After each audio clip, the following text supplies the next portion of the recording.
Você tem uma massa de gás e poeira, essa massa chamada nebulosa, ela está em equilíbrio, tem uma determinada temperatura, então ela está em equilíbrio, e a força gravitacional de atração entre as partículas é compensada devido à temperatura, é com a própria pressão interna que o gás exerce, né? PV igual a nRT. A ideia é mais ou menos igual a uma bexiga, né? A borracha da bexiga está empurrando para dentro o gás. Mas o gás, em agitação, bate na borracha da bexiga e mantém a bexiga, a borracha esticada. Então, por quê? Porque o ar ali, devido à temperatura acima do zero absoluto, tem velocidade, colide com a parede, então mantém essa pressão interna, mantém em equilíbrio. Né? Uma bexiga é um sistema em equilíbrio. Numa massa de gás, não tem a borracha da bexiga, mas as camadas. Você tem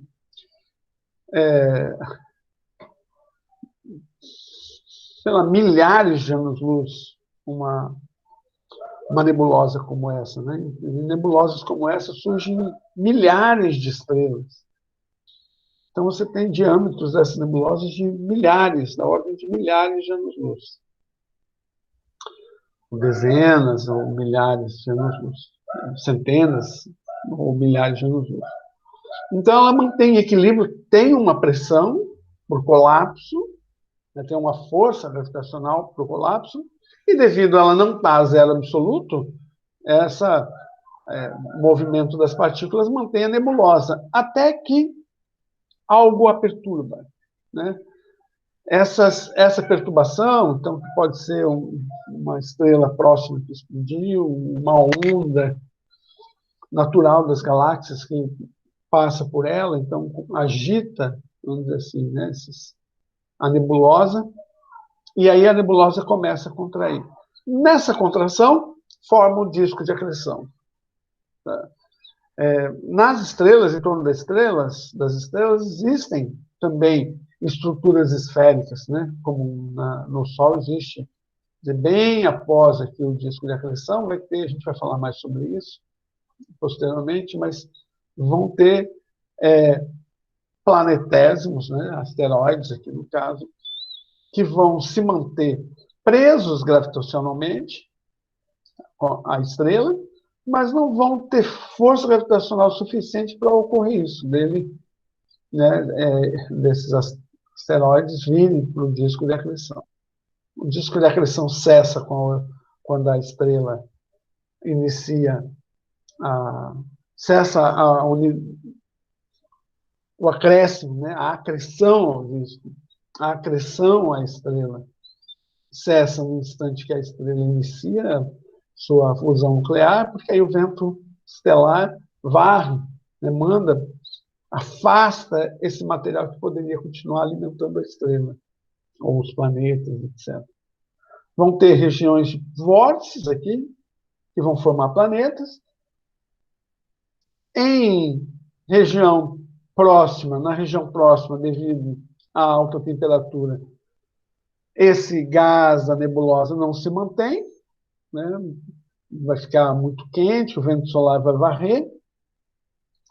Em regiões um pouco mais distantes, o que está entre os objetos maiores vai ser varrido também pelo vento solar. Mas esses objetos vão ter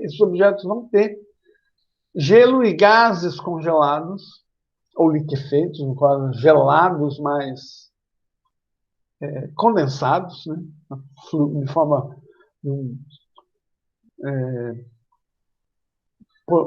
Por exemplo, né, a superfície de Júpiter é uma superfície líquida, é um gás, a gente já vai ver a composição, mas é um gás líquido. Tá? Então, eu tenho duas regiões, uma região mais quente, que seria então um disco interno aquecido pelo jovem Sol. Gelo e gases não se condensaram nessa região, as partículas que se condensaram aqui são principalmente os silicatos e compostos de ferro. Silicato, né? Onde está bastante na superfície. Ferro, Onde que vai estar? Vai estar no núcleo. Então, tem essas estruturas, né? Os animais né? Os elementos mais pesados vão estar para o núcleo e os elementos mais leves vão estar na crosta desses planetas aqui, dessa região mais quente. Todos esses planetas aqui possuem crosta, porque são rochosos. Já esses planetas aqui não vão ter crosta, porque vão ser planetas gasosos. Então, disco externo frio, gelo e gases condensaram-se aqui, assim como silicatos e compostos de ferros. Só que os silicatos e os compostos de ferro vão estar no núcleo desses planetas. Então, aqui os vórtices que vão formar aqui alguns planetas. E aqui, então, a gente tem os planetas, né, do Sistema Solar. Mercúrio, Vênus, Terra, Marte, Júpiter, Saturno, Urano e Netuno. Aqui também tem Plutão, que é um planeta não, a gente vai conversar sobre isso hoje, e aqui um asteroide. Não está em escala, é só uma ilustração. Então, o que é um planeta? Então, com a descoberta dos planetas anões, com a descoberta de novos objetos que muito semelhantes a Plutão, se procurou dar uma nova definição à posição especial de Mike Brown, que foi quem descobriu inicialmente dois dos planetas anão, e outros objetos que estão à espera de uma definição da Organização União Internacional de Astronomia, se resolveu, em 2006, mudar a classificação dos planetas, que inicialmente, na Grécia Antiga, né, o que era um planeta? Na Grécia Antiga, planeta era todo astro que brilhasse no céu e que tivesse um movimento retrógrado. A palavra planeta quer dizer errante, né? Errante no céu. Com a descoberta do telescópio e a observação de que os planetas não são diferentes das estrelas nesse sentido, não possuem luz própria, se a gente observa que é uma esfera, né, é possível observar que ele é uma esfera, os planetas. Então, se definiu o planeta como todo objeto que orbitasse o Sol, ao redor do Sol. Tá? Aí veio uma classificação em 2006, que já se tinha descoberto outros objetos, que eram os asteroides, que eram objetos que também orbitavam o Sol, mas eram objetos pequenos.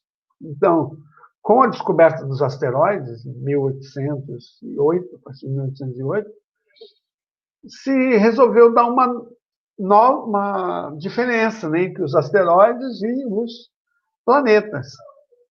Então, planeta eram objetos que eram esféricos, e asteroides eram objetos de formato irregular, e menores, e pequenos. Em 2006, então, se resolveu acrescentar mais algumas cláusulas aqui. Então, tudo bem. Está em órbita ao redor do Sol. Então, essa é uma condição para que um objeto seja um planeta, estar em órbita ao redor do Sol. O que exclui aqui? Basicamente, exclui estar em órbita ao redor do Sol inclui, vamos dizer melhor, os planetas anões e os asteroides. Exclui os satélites. Porque todo asteroide está em órbita. Existem asteroides que são asteroides satélites de outros asteroides satélites de planetas, asteroides satélites de planetas anões. Então, aqui também excluir esse tipo de asteroide, porque não está diretamente em órbita ao redor do Sol, né? Então, precisa estar em órbita ao redor do Sol. Não pode estar em órbita ao redor de outro planeta, senão vai ser um satélite. Tem forma determinada pelo equilíbrio hidrostático. A forma é arredondada. Essa forma determinada pelo equilíbrio hidrostático é arredondada, resultante do fato de sua força de gravidade, que sua força de gravidade supera as forças de coesão dos materiais que o constituem. Então, o que está dizendo? Eu tenho aqui, vamos supor, um objeto, né? Qualquer planeta. Tá? Vem um outro asteroide aqui e colide com ele. Pensar na formação, né? Tem aqui o asteroide, pensar na formação desse objeto aqui. Na hora que colide, no início do sistema solar, na formação desses objetos, mesmo os planetas rochosos, era fluido. Por quê? Porque essa colisão aqui, ela traz muita energia, né? A gente já discutiu sobre isso quando falou lá da força gravitacional também. Ela traz muita energia. Então, eu vou ter um objeto fluido. Esse objeto fluido, então, não faria sentido formar uma forma irregular desse jeito. Por quê? Porque a força gravitacional atuando aqui traz ele para o magma aqui, para essa quente fluido, essa rocha fluida que teria, né, no início da origem desses objetos. Então, qual que é a superfície que vai ser equipotencial gravitacional? Então, vai ser uma superfície esférica. Se ele tem uma energia potencial maior, qual que é a tendência? Ele, né, tiver aqui objetos assim, não formaria isso, né? Eles tendem a ser agregado para que fique uma superfície, já que quando fluido, uma superfície equipotencial, com a mesma distância, né? Eu tenho um raio médio aqui,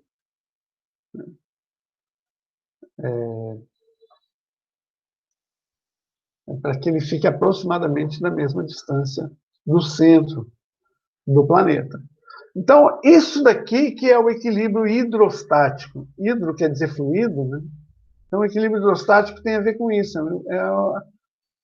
É um equilíbrio que um objeto aqui ele tem pressão das camadas de cima, mas tem a pressão das camadas de baixo. Então, ele se mantém nessa forma esférica porque estão em equilíbrios de pressão. Ali, os que empurram para cima, empurram para baixo, etc., ficam em equilíbrio de pressão devido à força gravitacional.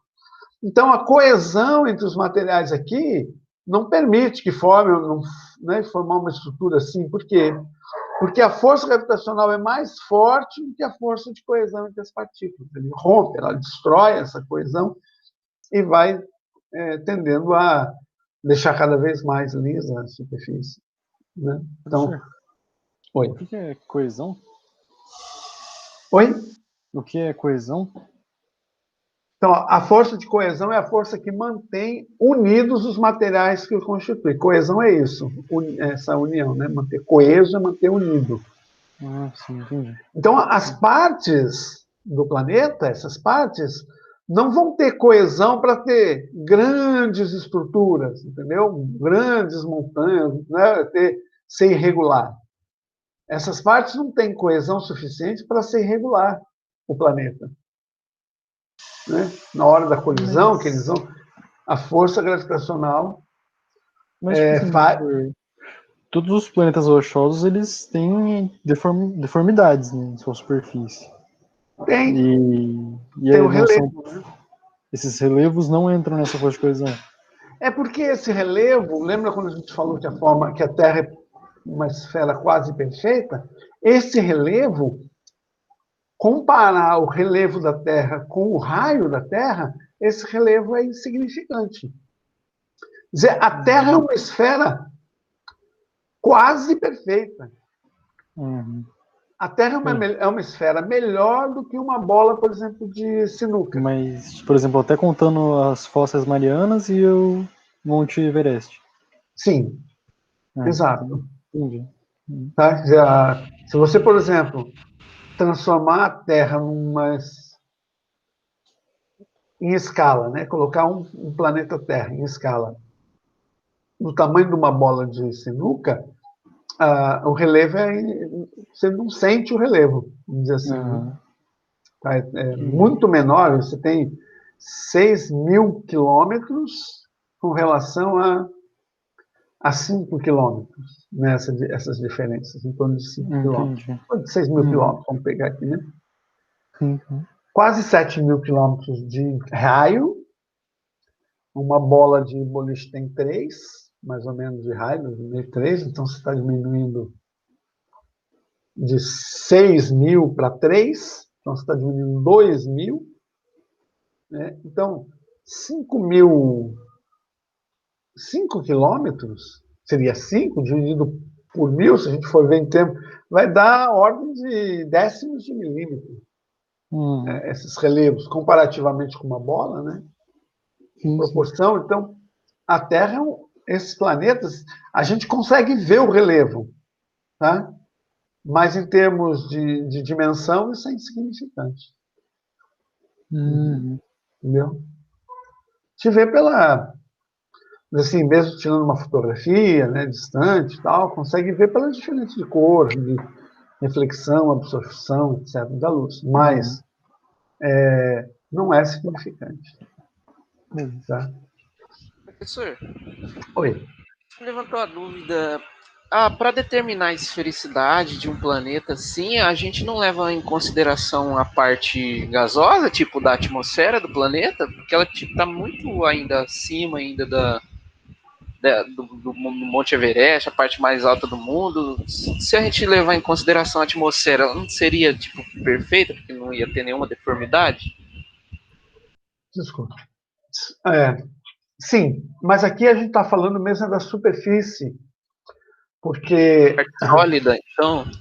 Isso, ok? Entendi. Dessa superfície que se formou na origem e que, veja só, porque essa parte gasosa, ela acompanha, ela suaviza, você tem razão nisso, ficaria bem mais suavizada, né?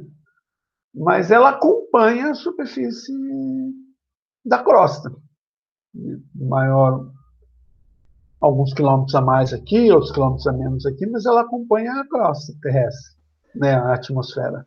Porque a atmosfera seria um líquido de fato, né, professor? Quer dizer, um fluido, de fato. Um fluido, isso. Enquanto... É que na formação... Aí teria por isso que, esse equilíbrio hidrostático, não teria? Na atmosfera? Tem equilíbrio hidrostático na atmosfera, sim. Sim. Mas aqui o que está se falando com relação ao equilíbrio hidrostático arredondada, esse equilíbrio hidrostático da atmosfera não determina que a Terra seja arredondada. Né? Nós não estamos nem querendo ver aqui se o planeta ele tem uma superfície lisa. Não é essa a preocupação. É na sua formação. Porque depois o clima, outros objetos que incidiram sobre a crosta, né? Asteroides, etc., que foram alterando o relevo, a tectonia de placa, né? Quer dizer, o movimento dessas placas que faz que, de um lado, cresça uma montanha, no outro lado, você tem uma planície. Então, essas variações da crosta é a história da crosta que está ali. Né? Não é da formação lá dos 4,5 milhões de anos. Mas essa determinação ela é feita, tipo, fazendo uma pesquisa sobre a história geológica do objeto, ou é só tipo com a aproximação da superfície? A gente aproxima a superfície a uma esfera. Então, a gente diz a forma dos planetas, todos os planetas, é uma forma arredondada. Até os menores, por exemplo, Marte é menor do que a Terra e tem o maior monte, né? Que é o Monte Olimpo, né? O maior monte. Mas olhando Marte, você olha telescópio Marte, você não vai ver um Monte Olimpo assim, né? Você vai ver uma esfera perfeita de longe quando você olha. Entende? Quer dizer, isso se deu pelo equilíbrio hidrostático, essa forma arredondada. Não está muito, vamos dizer assim, nós não estamos muito, para essa definição, nós não estamos preocupados se a superfície é lisa. Nós estamos preocupados na definição, para diferenciar do planeta não, e para diferenciar de asteroides, é se o planeta tem uma forma arredondada, e se essa forma arredondada não é casual. Porque, por exemplo, você tem asteroides que podem ser esféricos, inclusive. Mas não é por causa de que originalmente, na formação, a força gravitacional, autogravitacional, né, entre as partes, era tão grande que os materiais não resistiram em ficar com uma ponta, ou ficar com um bastão, ou qualquer coisa assim, ou dessa forma aqui, que é um asteroide, né? Não é isso, né? Quer dizer, não é arredondado por alguma coisa casual.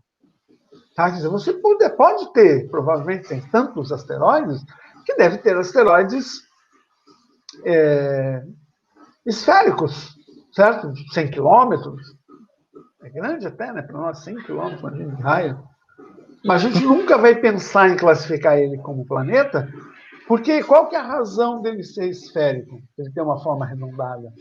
Não foram as forças gravitacionais que determinaram isso, quer dizer, o equilíbrio hidrostático daquela massa que, devido à força gravitacional entre as partes, determinou que ele fosse esférico. Foi algo casual, porque é um objeto pequeno, a força gravitacional é menor do que as forças de coesão dos materiais que o constituem. Essas forças são grandes o suficiente, isso aqui eu acho que gasta. As forças de coesão do material é grande o suficiente para ele ficar assim, comprido, irregular. Entende? Essa segunda definição ela está dimensionando o tamanho do objeto. Ele é grande, ele tem uma forma arredondada, porque na sua formação ele é muito grande. Então, a força gravitacional levou com que ele fosse arredondado. Então, aí não importa muito o relevo da superfície, importa se esse equilíbrio hidrostático, na sua formação, levou uma forma arredondada. Pode falar. Tem uma imagem, né, que eu posso dizer, um modelo, né, que mostra como que seria a Terra sem os mares, né, sem as águas. Sim. E aí fala sobre aquela questão da Terra ser um geóide e tudo mais, por causa que a densidade da Terra não é uniforme em todos os pontos, né? Aí então você tem um pouco mais de massa em um lugar do que no outro. Mas ainda assim a gente considera ela como esfera, mesmo com essas questões? Sim. Veja só, aqui a gente fala que a Terra é quase uma esfera, né? Mas mesmo assim, aqui não precisa para ser um planeta, né? Não precisa ser exatamente uma esfera, precisa ser arredondada, quer dizer, o equilíbrio hidrostático na sua formação é que está em jogo. Esse relevo, né, a Terra é um geóide, esse relevo, isso de ser, por exemplo, o raio equatorial ser maior do que o raio polar, lembra? A gente falou um pouco sobre isso, né? Esse vídeo está postado.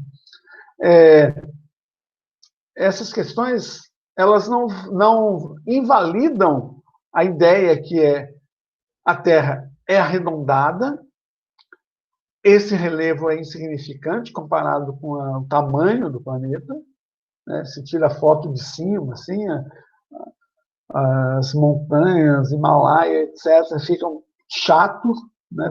Você não consegue ver diferença, você só vê pela cor, mas não que vai ter um relevo, né?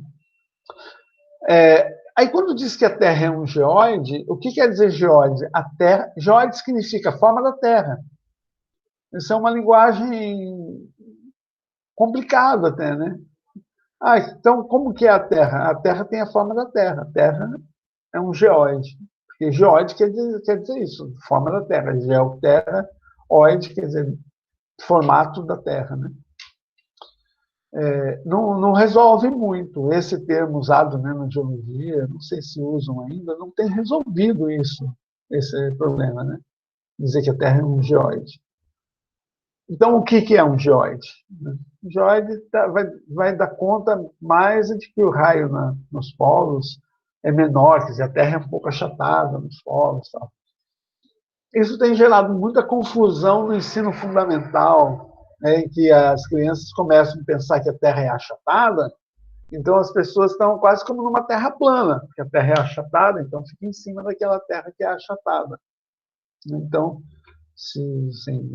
estudiosos, né, na área de ensino percebem que algumas observações a respeito da Terra podem levar a visões complicadas a respeito da Terra. Mas o que é importante aqui, olha, é que esse número 2 aqui, o que ele elimina? Ele elimina os asteroides. Ele diferencia os asteroides.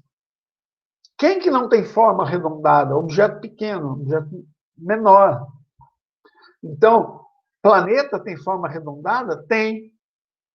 Planeta não tem forma arredondada? Sim. Então, aqui inclui, nessa segunda condição aqui, que é do equilíbrio hidrostático, inclui também os planetas anões. Veja, aqui incluiu todos os objetos que orbitam o Sol,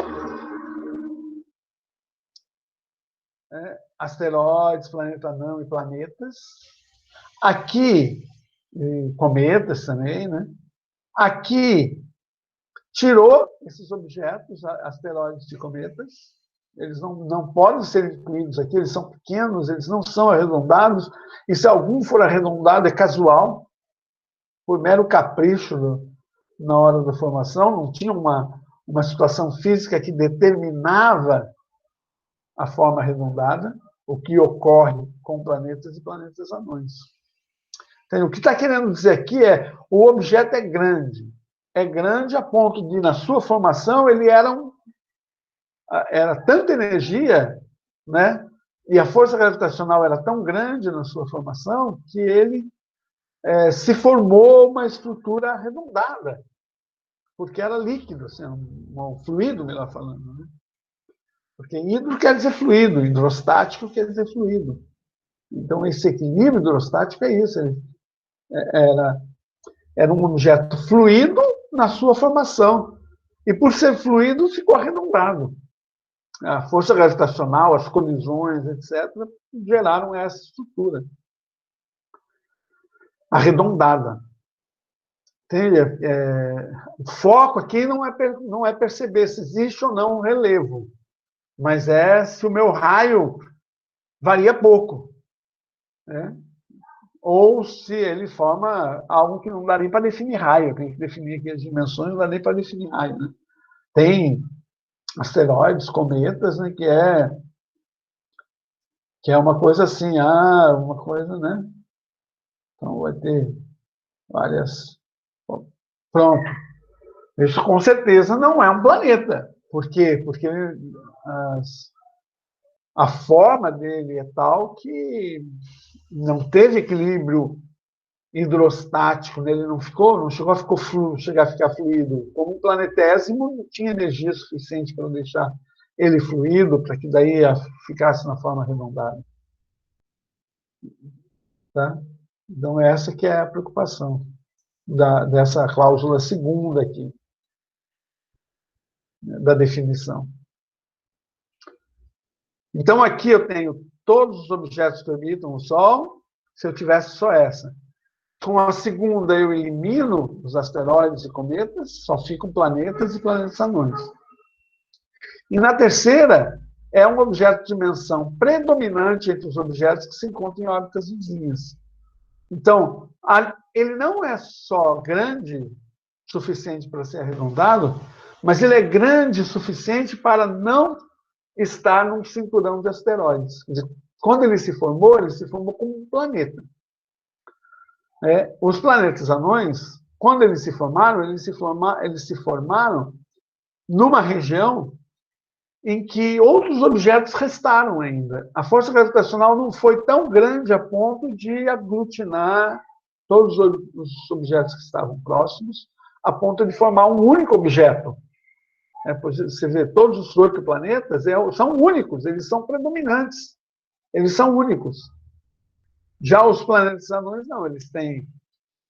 o planeta anão Ceres está no meio de um cinturão de asteroide.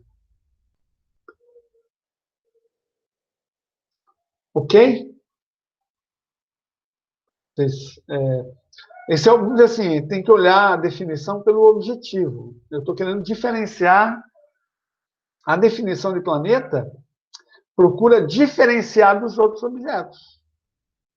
Então, não é uma superfície com crateras, etc., que vai diferenciar dos outros objetos, porque todos vão ter crateras,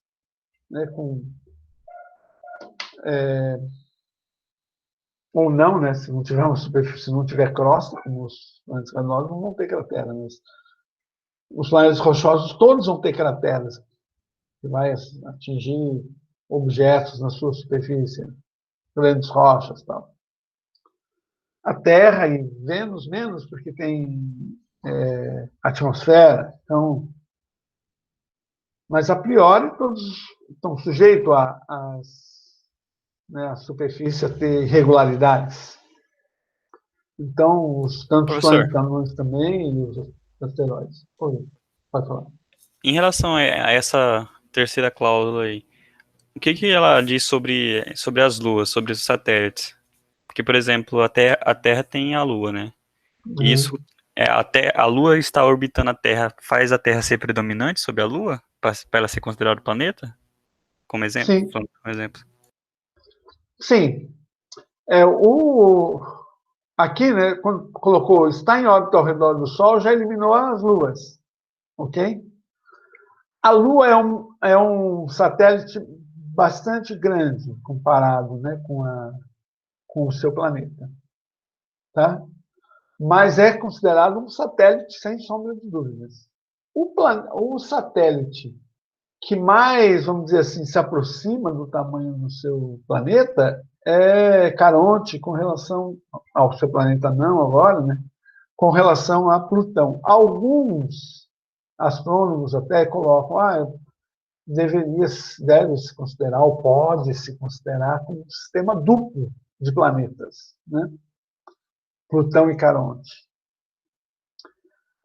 Mas a Terra não. A Terra, vamos dizer assim, a Terra praticamente, o centro da Terra, o centro de gravidade do sistema está sobre a Terra. O centro de gravidade do sistema não está fora do planeta Terra, está sobre a Terra. Então, isso mostra de que, comparativamente, a Lua é bem menor do que a Terra. A Lua é aproximadamente 50 vezes em volume, 50 vezes menor. Então, é bem menor do que a Terra. E a comparação, se a gente for fazer uma comparação, comparando o diâmetro da Lua, então, o diâmetro da Lua, 3.474 quilômetros, o diâmetro da Lua. Quer dizer, o diâmetro da Terra é 4 vezes o diâmetro da Lua. Então, se é 4 vezes o diâmetro da Lua, a Terra é em torno de 64 vezes, aqui, 3 vezes 4, 12, 3,5, 12, aproximadamente 4 vezes, em termos de diâmetro, Então, se a gente, como o volume é ao cubo, então o tamanho da Lua, em termos de volume, é 64 vezes menor, em torno de 50 vezes aproximadamente. Então, é 64 vezes menor. Então, a Lua é um satélite mesmo. Ela está orbitando a Terra. Então, se exclui. Já na primeira, quando fala que está orbitando ao redor do Sol, não está excluindo, não está colocando aqui, excluindo exoplanetas. Não, está excluindo os objetos que orbitam outros objetos. Então, os satélites. Satélites, objetos que fazem parte de anéis, coisas assim. Então, a Lua está excluída a partir da linha 1 aqui, da condição 1. Está em órbita ao redor do Sol. Ela não está em órbita diretamente ao redor do Sol. Ela está em órbita da Terra e a Terra está em órbita ao redor do Sol. Ok, Gustavo? Entendeu a lógica da resolução, né? É uma resolução para tentar classificar um planeta. Então, a definição de planeta mudou 2 vezes, né? Então, na antiguidade era um objeto que, diferente das estrelas fixas, tinha um movimento errático, quer dizer, tinha um movimento retrógrado, é isso que está querendo dizer. Depois do descobrimento do telescópio, descobriu que existem objetos que orbitam o Sol, vários objetos que orbitam o Sol, e todos os objetos que orbitam o Sol, então, eram chamados de planetas. Depois disso, se descobriu que existia, né, se começou a observar que existiam objetos menores, que eram os asteroides. Então, esses asteroides, mais ou menos os 2 séculos, né, 1800 e alguma coisa, 1808, eu lembro que tem alguns que foram descobertos em 1808, importantes desses primeiros descobertos. Então, esses objetos foram já diferenciados. Então, os planetas têm planetas e asteroides, né, astros pequenos, né? Esse oide aí, quer dizer, na forma de astro, não chega a ser um astro, está na forma de astro, né? A gente não consegue ver a olho nu os asteroides, né?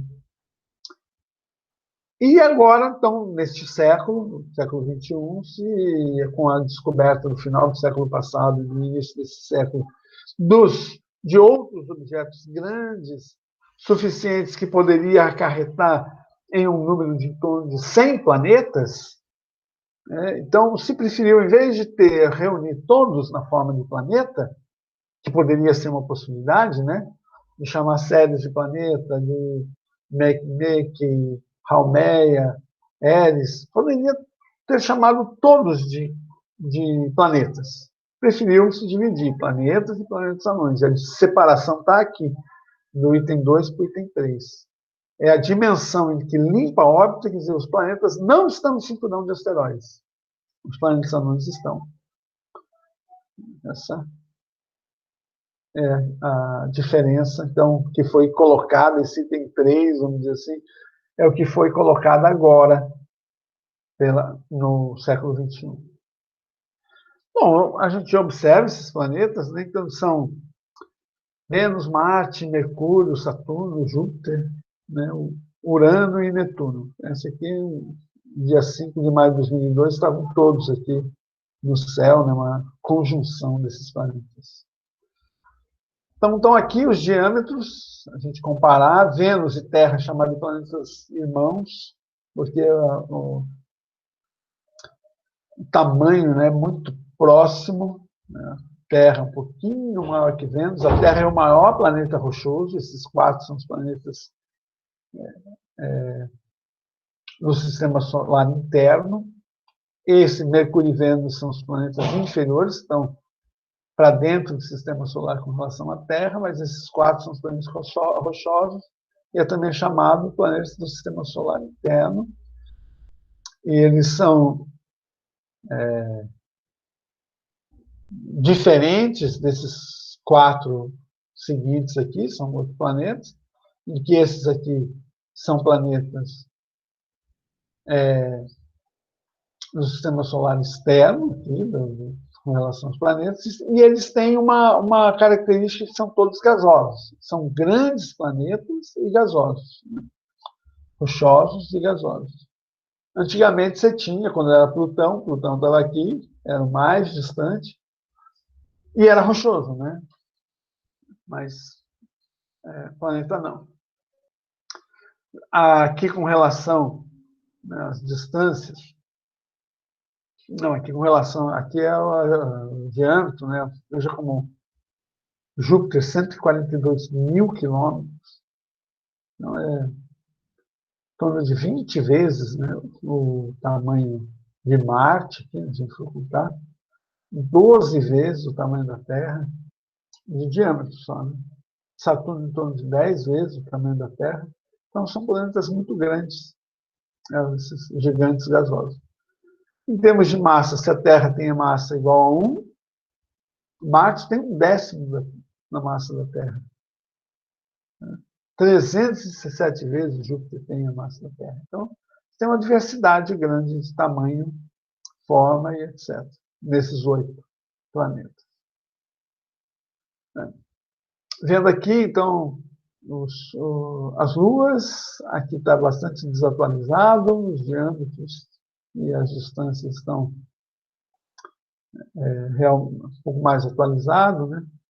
Interessante observar aqui, o eixo de inclinação, então, como a gente já falou, não muda muito, está em torno de, ou todos, né, têm a inclinação do seu eixo bem próximo com o eixo da eclíptica, ou com o eixo do plano da órbita, melhor falando, que a eclíptica é do plano da órbita da Terra. Né? O plano da eclíptica é o plano da órbita da Terra. Cada planeta tem seu plano de órbita. Então, aqui, por exemplo, o Mercúrio, 0 grau, quer dizer, não tem inclinação nenhuma, né? E assim por diante, em torno de 23, 25, a maioria aqui, né? 28. Então, essa inclinação aqui é praticamente uma... Interessante isso, não sei se tem alguma razão, né, para que você tenha 4 planetas com inclinação próxima à inclinação do planeta Terra. O eixo, né, a inclinação do eixo. E Vênus está no sentido invertido, por isso que é menos 177, a mesma coisa que menos 2,64, né? Trabalho.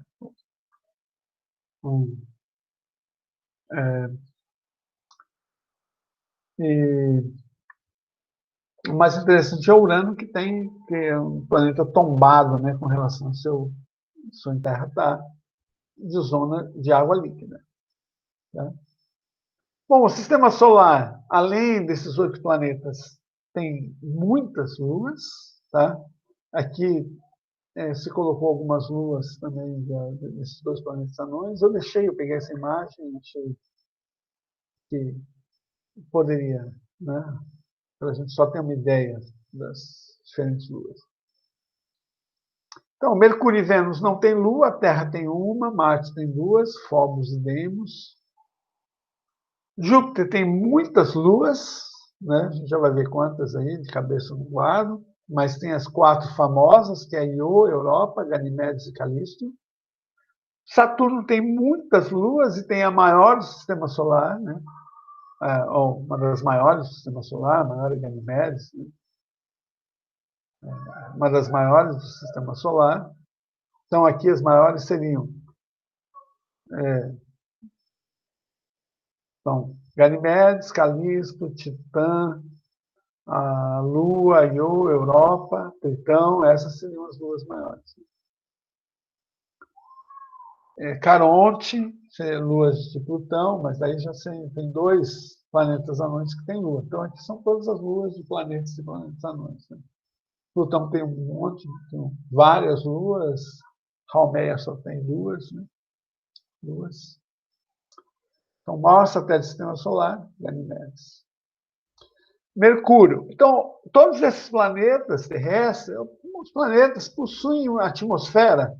Sim. Como é essa atmosfera? Bastante tênue. Quem tem atmosfera? Quem é terrestre que tem atmosfera significativa? Terra e Vênus. Vênus tem uma atmosfera muito densa. Mercúrio é uma atmosfera tênue, mas é composta principalmente de gás hélio, de sódio e oxigênio, 15% de oxigênio. É uma boa quantidade de oxigênio.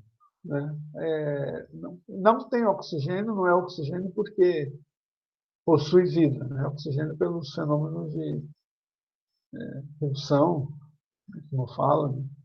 Devido à forte ação do vento, dos íons, do Sol, da energia solar. Então, além desses, tem outros elementos químicos, potássio e outros elementos químicos, que chegam a 1% de concentração. Então, a temperatura de Mercúrio, como ele tem uma rotação muito lenta, varia de 427, do lado exposto ao Sol, e menos 173 do lado que não está iluminado. Então, essa é uma característica importante de Mercúrio. E essa faixa aqui, o que é? Essa faixa é porque a fotografia foi tirada numa época mais antiga. Essa fotografia aqui é uma fotografia bonita, eu gosto dela. E mostra como que era lá pela década de 70.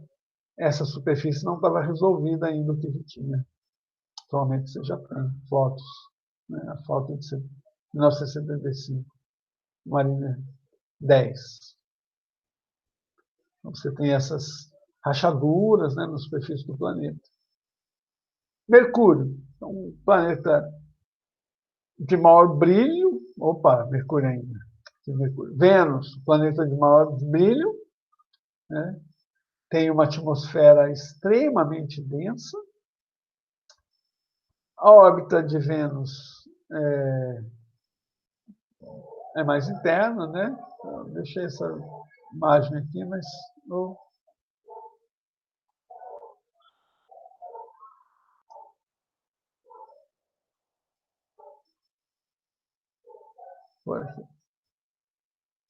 que Vênus possui fases, Mercúrio também. Você vai olhar, então tem um lado iluminado, e a gente tem um lado iluminado, tem crescente, minguante, etc., nova, cheia.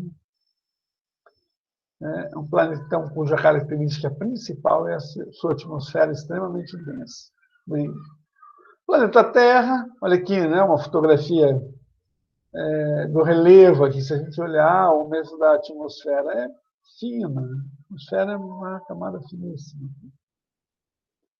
Professor, o que define a atmosfera? O que gera? O que gera a atmosfera? O que define se um planeta vai ter ou não uma atmosfera? É um campo eletromagnético? Não, campo gravitacional mesmo. O gravitacional? O campo gravitacional. O que segura os gases é o campo gravitacional. Então, se o campo gravitacional é intenso, a atmosfera é intensa. É significativa. Né? Desculpe. Mas não só. Tá? Não só o campo gravitacional. Então, você precisa ter emissão de gases. Tá? Então, se tiver vulcões, como é o caso da Terra, né? Mas se estiver próximo do Sol, a atmosfera tende a ser menor, Mercúrio é muito no intenso. caso, Vênus teve uma atmosfera maior, mais densa, né? Vênus tem uma atmosfera mais densa, porque são gases. Eu já vi sobre isso.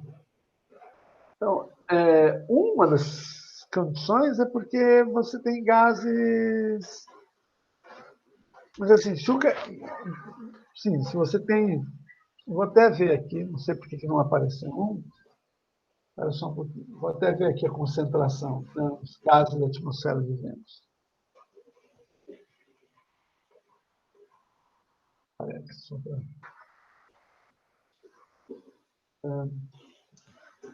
Aqui. Assim.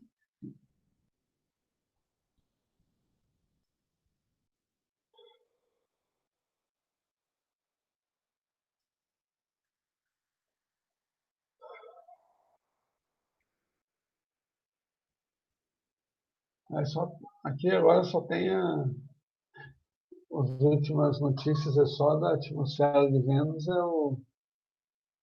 né, características é a forte presença.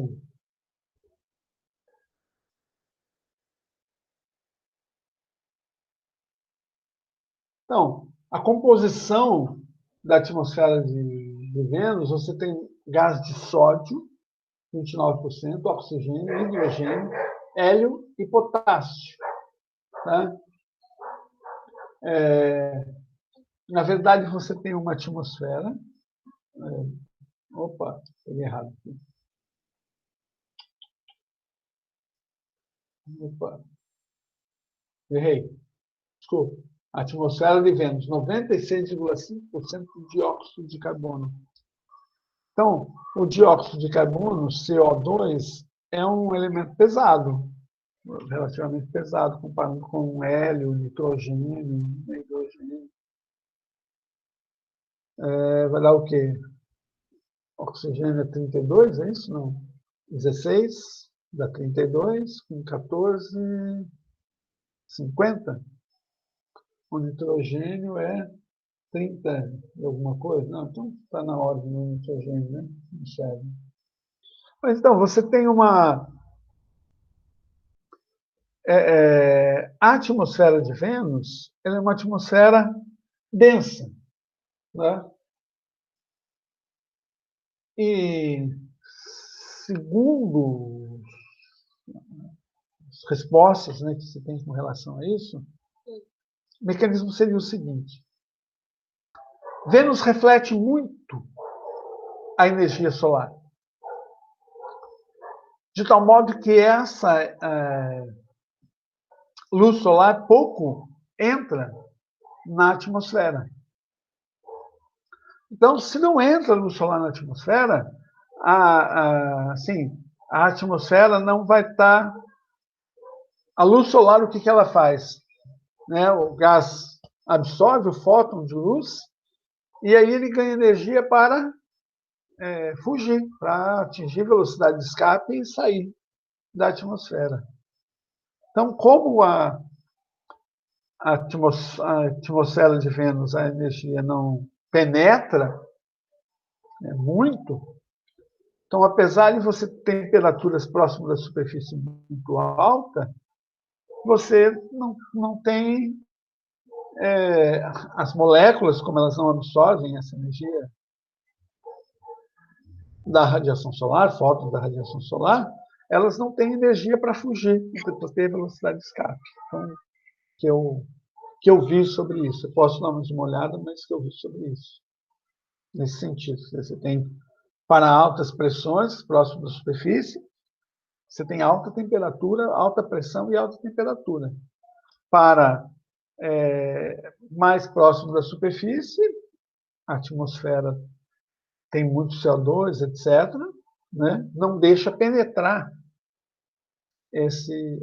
muito a radiação solar. Então, você vai ter uma atmosfera, né, que não está penetrando tanta energia solar. Ela mantém essa temperatura, mas ela não está absorvendo tanto a radiação solar, ela está refletindo muito a radiação solar.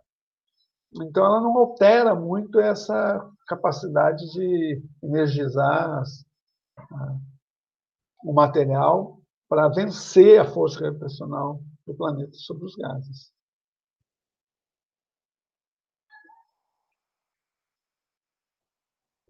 Ok? Ok, professor. Oi? Ok. Tá. Tem a ver com essa dinâmica. Essas coisas são complicadas, assim, né? Vamos dizer assim, cada planeta tem uma dinâmica, às vezes, muito particular, né? Para manter sua atmosfera, mas é isso, basicamente é isso. Uma partícula ela vai manter-se na atmosfera se você tiver a pressão das camadas de cima. Então, quanto mais atmosfera você tem, mais você mantém ela, porque as camadas de cima mantêm essa pressão. Isso pode ser devido, por exemplo, à emissão de gases, né? Você vai ter a atmosfera que emite esses gases, tem esses gases, o vulcanismo, etc. Vai depender se eles têm vulcanismo, né? Também. O Vênus? Não, os planetas, eu falo, para ter emissão de gases na atmosfera. Sim. Tem que ver se tem mecanismo, como que ele emite, né, CO2, etc. Você tem que ter radiação solar. Quanto mais radiação solar, mais ele vai ficar volátil, né, vai absorver, e as partículas daí vão ganhar energia suficiente para ter uma velocidade de escape e sair da atmosfera. E quanto maior o planeta também, mais a atmosfera vai ser importante, porque vai...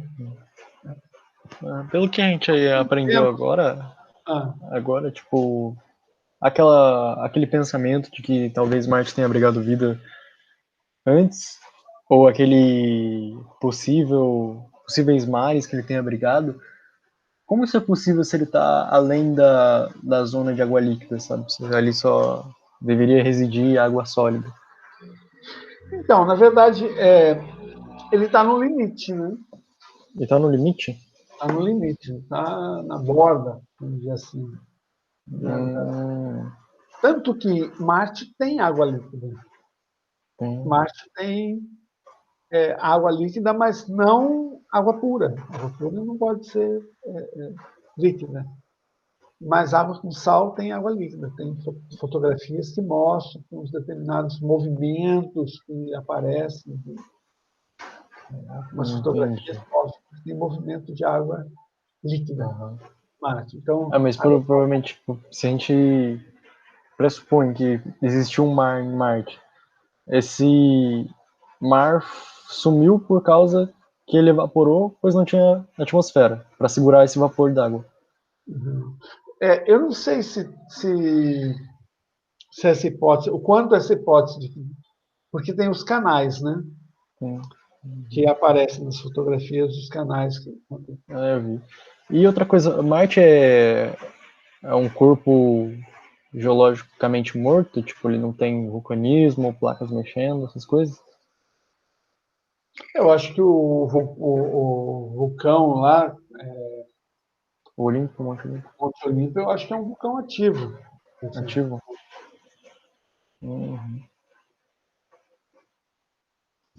Entendo. Não, é um vulcão extinto. Extinto. Não está em atividade. Eu não sei dizer o quanto. Assim, tectonia de placa, né? Creio que só a Terra tem atualmente. Eu tinha lido um vídeo sobre que foi detectado pequenos movimentos no interior da Lua. Uma possível, sabe, uma geologia provavelmente ativa, sabe? Sim. Movimento de placas. Mas isso é possível, né? Você ter um movimento, alguma coisa assim. Mas tectonia de placa já é um movimento mais... Tem a ver com manto líquido, né? Isso, assim. exato. E a rotação, né? Por exemplo, a Lua não tem tectonia de placa, porque você precisa ter... para que isso ocorra, você tem que ter a rotação do planeta fazendo com que essas placas se movam, né? E a Lua não tem uma rotação significativa. Entendo. A rotação Isso só foi detectado aqui na Terra, tectonia de placa. Até agora. Entendo. Não entendi o que você falou. Se tectonia de placa só foi detectada aqui na Terra. Só que na Terra. Sabe. Isso não quer dizer que não possa ter, de repente, um sismo em algum planeta. Né? E se pensar bem, os vulcões eles são fruto de tectonia de placa, não é? Sim, então isso significa que pode ter existido, né? Em Marte. Em Marte. Pode ter existido? Não, teve. Em algum momento.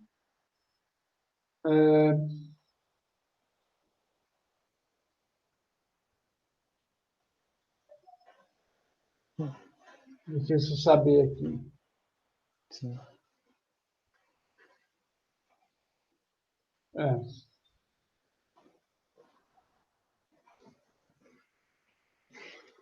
Então, é bem provável que existam pequenas falhas. Estou procurando aqui encontrar sobre isso, tá?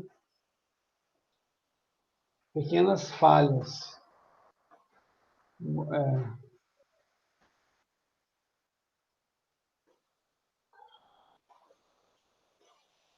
Dá uma olhada aqui nesse site.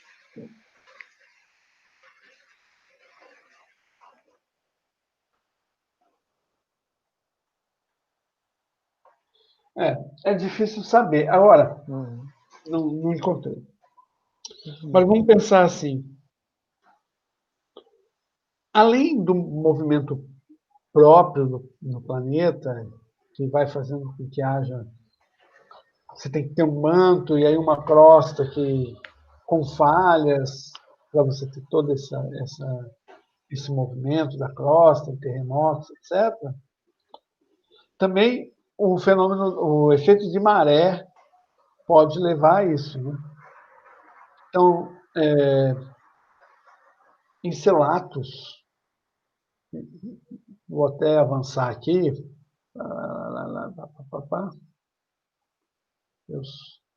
as luas de Saturno, vai aparecer aqui Encelatus. Pandora, Encelados. Então, essa lua de Saturno aqui, Encelados, ela possui uma característica muito interessante. Ela está próxima do planeta, aqui, ó, ela está próxima do planeta, e ela sofre um efeito de maré, devido a Saturno ser muito grande, e a rotação dela e tal, características próprias dela, de tal modo que Saturno transfere energia a partir desse fenômeno de maré, que faz com que ela fosse tipo um pão, né? Então, o que é a maré? A maré é a força gravitacional diferenciada, né? Então, onde está mais próximo a força é maior, onde está mais distante a força é menor. Então, ele estica o planeta. Aí o planeta gira, aí ele estica em outro lado. Então, fica como se fosse amassando pão em Encelados. E aí você tem água líquida. Aqui, não só água líquida, como você tem geysers, né? Mandando água para fora. Mas isso é tipo a força gravitacional agindo no interior do planeta, né? No manto, na parte, fazendo ele ficar ativo. Isso. Fazendo ele ficar ativo. É a Entendi. força gravitacional do planeta agindo sobre o satélite. Entendi. Né? Então, tem vários fenômenos. Isso é relativamente, você diz assim, você tem uma diversidade muito grande, muitos fenômenos, né, que podem ter. Tá?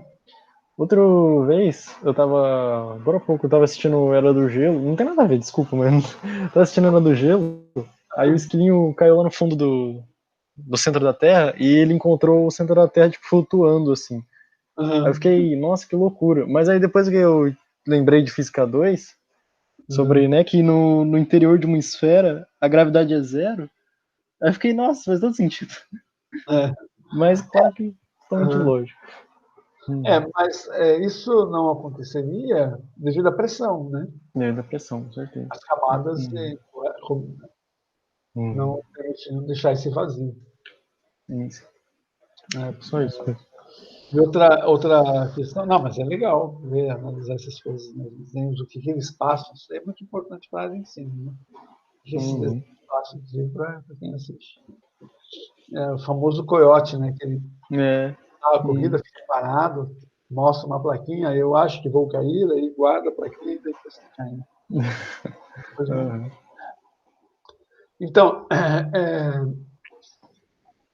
outra coisa também com relação a isso, né, é que ficaria ali paradinho, mas se você mudasse um pouquinho, ele já iria para uma... Né, porque, por menor que fosse a força gravitacional, se ele se deslocasse do centro, pronto, ele já teria uma força para ir em anos e anos e anos até encostar na superfície, qualquer coisa assim.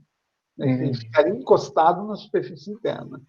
A força gravitacional implicaria nisso. Bom, a 6,4 bilhões de quilômetros, aqui um pálido ponto azul, então a Terra vista do espaço é azul e visto de longe continua azul. Professor. Oi. Essa missão a Voyager 1, ela ainda manda fotos para a Terra? Ou não, ela já está muito longe? Mas não sei se está mandando. Eu acho que não está mandando mais fotos, não, porque a gente não tem visto essas fotos de longe.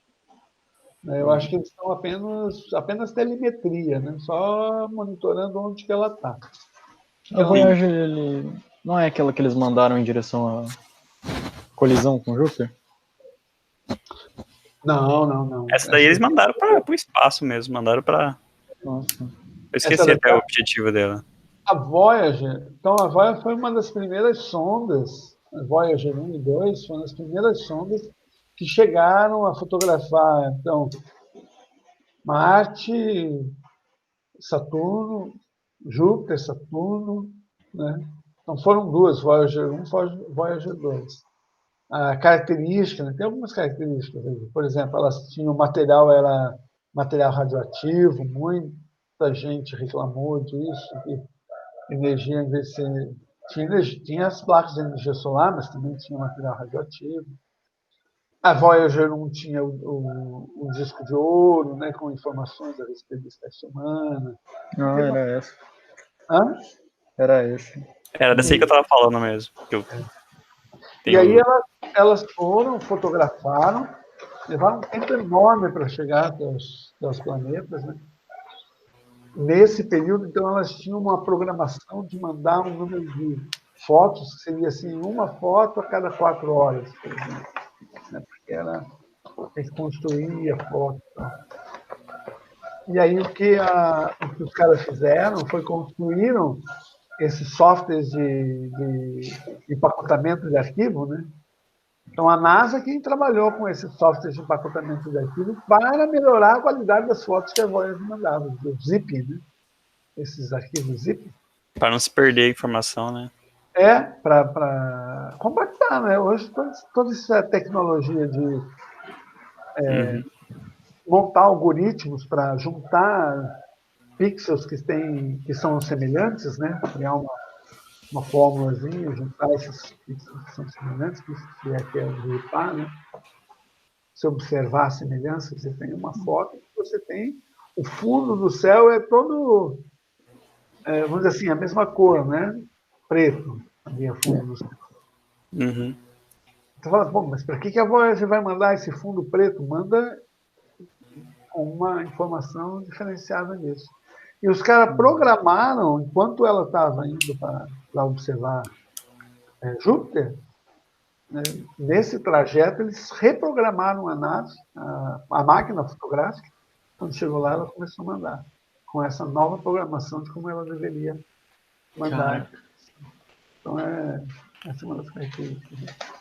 Então, foram as primeiras fotos de Júpiter e Saturno foi da Voyager 1 e Voyager 2. Então, a Terra tem um único planeta, um único satélite, que é a Lua, mas tem um satélite, depois eu vou... com relação à Terra, eu vou explicar mais algumas coisas, né? Então, existe esse asteroide aqui, que a cada 50 anos, a cada 1000 anos, tá? Ele fica em torno de 50 como um satélite da Terra, é o 2002 AA29. Então, a Terra, a cada 1000 anos, a Terra tem 2 satélites, a Lua e esse. Olha, é visível e tudo mais? Caraca. Com telescópios Não. adequados. Eu nunca Mas, vi. tipo, essas órbitas nunca se intersectam, assim. Não, os dois não. Isso daqui, ó, o planeta ele não faz esse movimento aqui, né? Ele não fica fazendo esse movimento aqui. Nossa, como que ele faz isso, né? Aí seria um super errante, né? Uma coisa... Não tem, vamos dizer assim, precisava ter um objeto aqui, não é? Ah, ele faz por causa da Terra, né? Precisava ter um objeto aqui para ele poder girar em torno. Não, mas não é isso. O que acontece é assim, ó, a Terra está nesse plano aqui, né? Sim. Ele é quase co-orbital da Terra. Ele está num plano ligeiramente inclinado. Então, cada volta disso daqui é um ano da Terra. A Terra deu uma volta e ele também deu uma volta, só que num plano mais acima, né? Como a gente está observando não o movimento da Terra em torno do Sol, mas a Terra parada, a gente parou aqui a Terra, tá? Então, o que a gente observa é que ele vai se adiantando na órbita, lentamente ele vai se adiantando na órbita. Né? Pensa assim, a Terra deu uma volta, ele deu uma volta, mas foi um pouquinho mais rápido, se adiantou na órbita. Então, é isso que ele fez. E aqui ele subiu, aqui ele desceu. Né? Lá ele subiu. Quando eu paro a Terra, o que eu vejo, né, é ele fazendo isso. Quando ele está aqui mais um tempo, para cá, ele está em cima na órbita, é porque ele está aqui. Quando ele está abaixo na órbita, ele está aqui. Né? Então, aqui. Colocando a Terra em movimento, a Terra está em movimento, ele estaria fazendo isso. Que louco. Né? Ele não passa próximo da Lua para sofrer alguma perturbação? Não passa. Não passa. Eu acho que tem distâncias maiores. Eu acho que é. Né? Distâncias maiores. Então ele vai se. Ele orbita. É um asteroide, orbita, né, o Sol, e vai, né, fazendo esse movimento. Vai. Se afastando cada vez mais, porque tem uma velocidade um pouquinho maior. Aí vem aqui e é capturado pela Terra. Aí ele fica orbitando a Terra. Aí O senhor tem algum nome para essa órbita desse asteroide?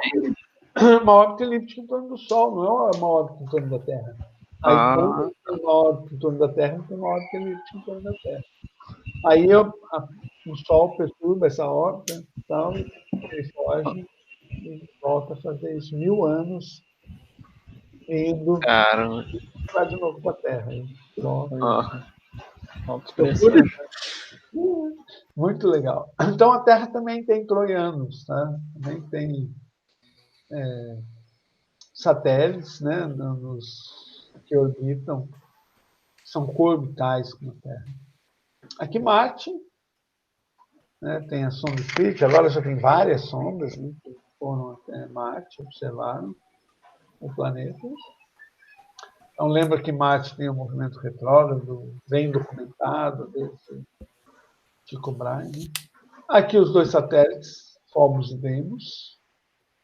Então Marte é o deus da guerra, Phobos é o medo, né? Então, Deimos é o medo e Phobos o pavor, né? Não são lá muito bonitinhos também. Não são o quê? Lá muito bonitinhos também. Não. Deimos. Então, uma característica de Marte é que se levanta a possibilidade de ter tido vida, né? E se encontraram meteoritos, no caso, né? Na Terra, meteoritos com estruturas que podem ter sido bacilos marcianos, mas podem ter sido também estruturas geológicas. Ninguém sabe exatamente o que foi.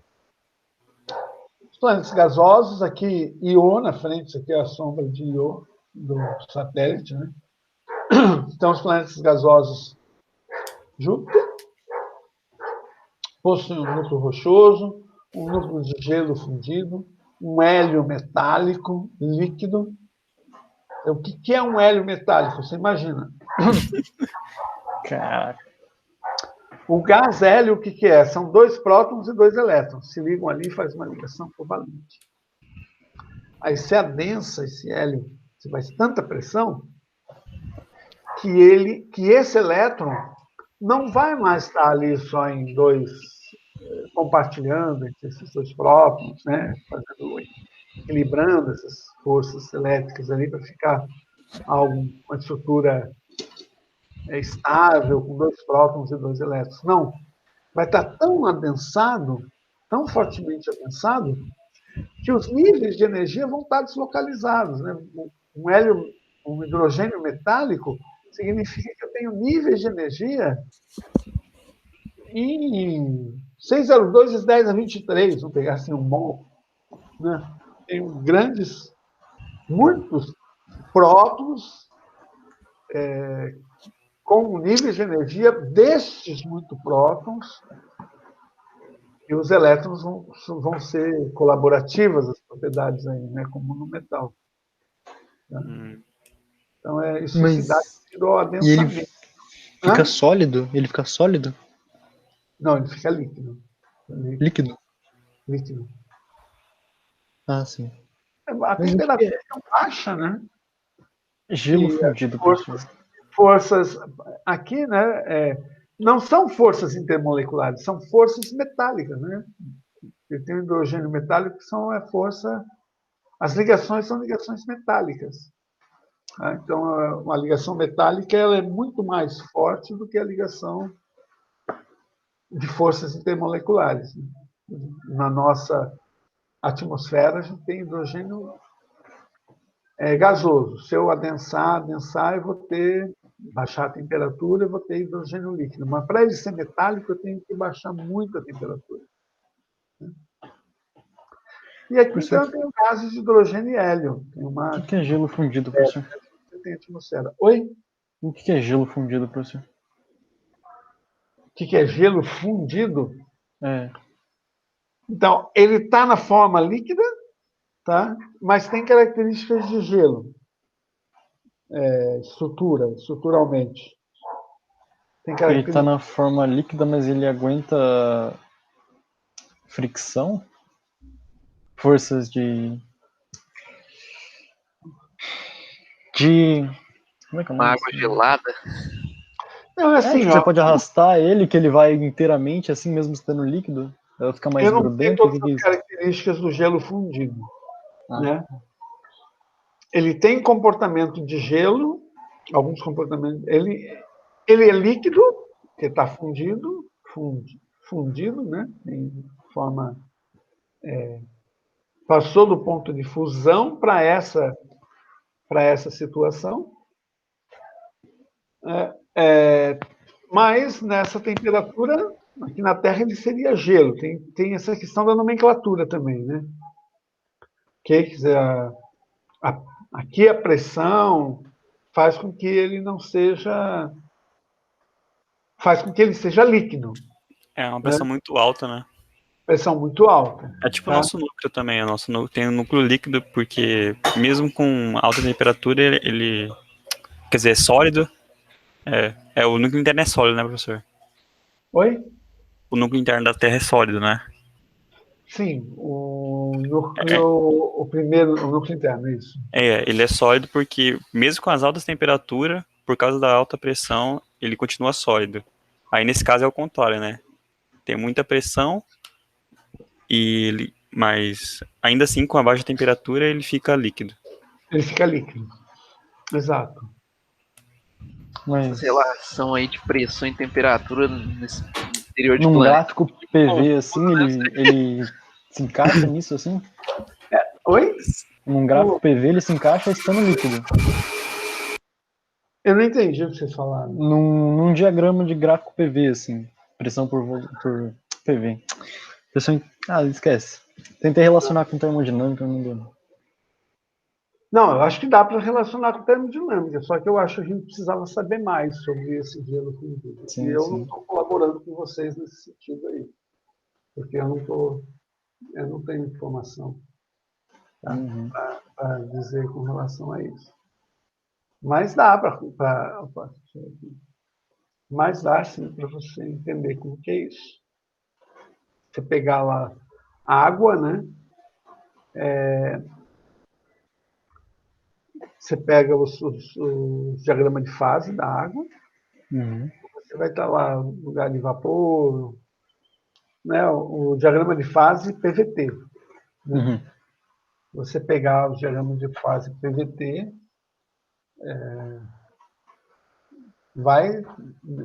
você vai saber qual é a fase que ele está, nesse gelo fundido. O que eu entendo de gelo fundido é que na nossa atmosfera ele seria gelo, aqui na Terra ele seria gelo, pela temperatura, igual, por exemplo, planeta gasoso, né?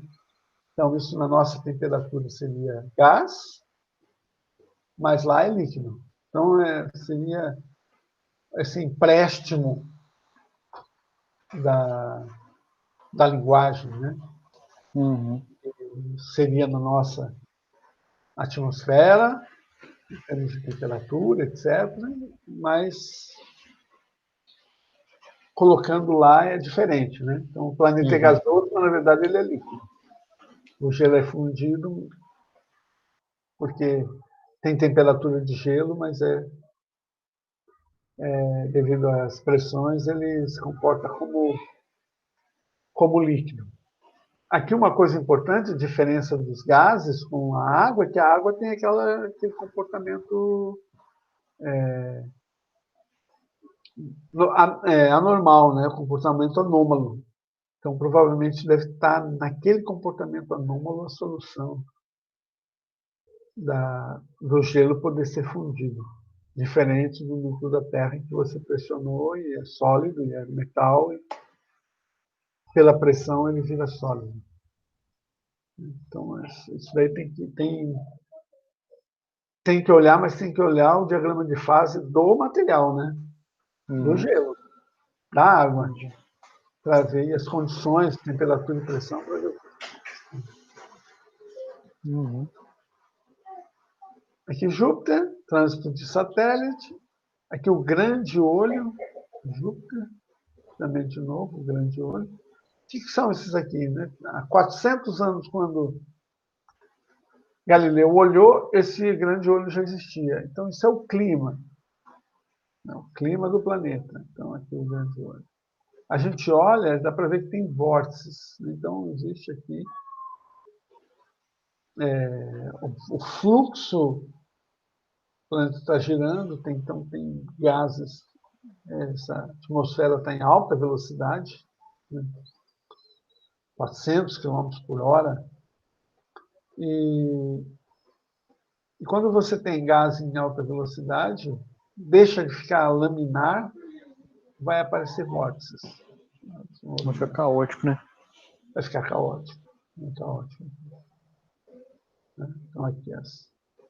E o hexágono, professor de Saturno? Pois é. Eu ainda não é estudei a respeito de todas as... Não sei também.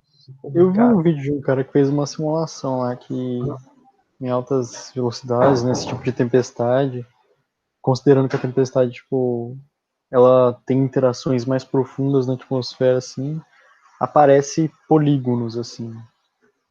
Não apareceu hexágono na simulação deles, mas aparece polígonos. Formas poligonais, assim. Muito louco. Melhorar provavelmente melhorar o modelo, né? Colocando mais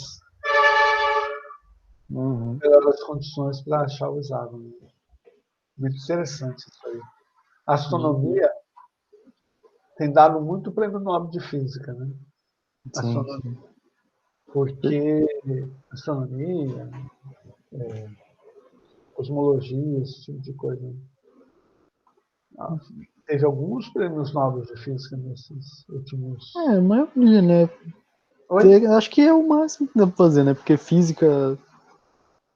Não sei. Porque pra mim a astronomia só tá ligada à física. Talvez possa ter ligado um pouco a química, mas... Não, o que eu digo assim, em outras áreas, né? Nossa. Você poderia ter prêmio Nobel de astronomia, de estado sólido, de termodinâmica, sei lá, vários. Matemática. De matemática. Mas das áreas da física, ultimamente, a astronomia, a cosmologia, a ciência do espaço, essas respostas que a ciência do espaço nos dão, tem sido muito importante, né, para do ponto de vista. Não vai render, vamos dizer assim, não vai render o cara, vamos dizer assim, consegue observar uma onda gravitacional que é de uma colisão de dois buracos negros a não sei quantos anos-luz da Terra. Para que serve isso, né? Diria alguém queira construir um equipamento para vender no mercado. Para que serve isso? Não serve para nada. Exatamente. Desse ponto de vista, esqueça. O que você vai construir? Puramente nada prático, né? Satisfazer a curiosidade humana, só isso. Oi? É puramente para satisfazer a curiosidade humana. Porque compreender, né, a ciência pura, para compreender a natureza, é uma coisa importante. Então, agora não serve para nada isso, mas... Vai saber, né? É o derradeiro prazer, né? É que nem matemática pura, né, professor? Qual matemática pura? Teoria de categorias.